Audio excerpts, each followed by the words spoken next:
guys, welcome back to my channel. I'm Salima and today we are making a zesty, bright shrimp ceviche. This is one of my favorite recipes to make in the summer months when I don't want to turn on my oven. We'll start by dicing our shrimp into bite-sized pieces. I really recommend getting deveined, now you can peeled cook your shrimp just by boiling it for a few minutes in water, or you can stick to the traditional ceviche way and use raw shrimp.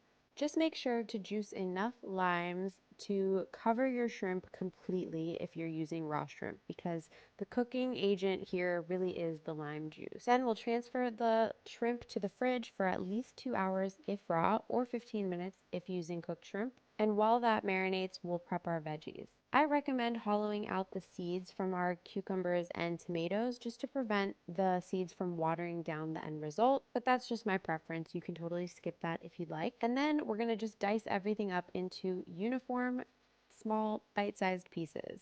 I really like to take my time at this step because I feel like the end result of the ceviche looks so much more beautiful and more enticing when the knife cuts are really well done. So we're using cucumbers, tomatoes, one jalapeno. Actually, I only used half, but I wish I'd used the whole thing. If you don't like spicy, you can use half and you can remove the seeds to kind of tame it a little bit more. I like to go even smaller with my knife cuts on the jalapeno just to make sure they get distributed all throughout the dish. Then we're using a good handful of cilantro and 2 avocados, also diced into bite-sized pieces. And then similarly for the onion, as I said for the jalapeno, I like to dice it really finely just to make sure it gets evenly distributed and to make sure it's not overpowering when you do get a bite of it. And once you're done with all of your dicing and your shrimp has marinated for the allotted time, it's time to combine everything in that same bowl where the shrimp marinated. All of the veggies get added in, and then we're gonna just gently toss to combine before we add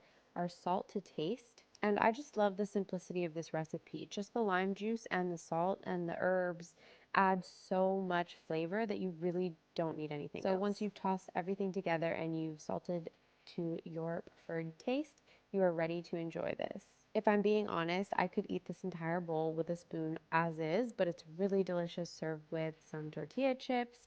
You could use this as a filling or as a topping on crunchy tostadas or in lettuce wraps, and that's all there is to it. If you guys give this a try, please let me know. One of my favorite recipes, and I hope you all love it. Buen provecho!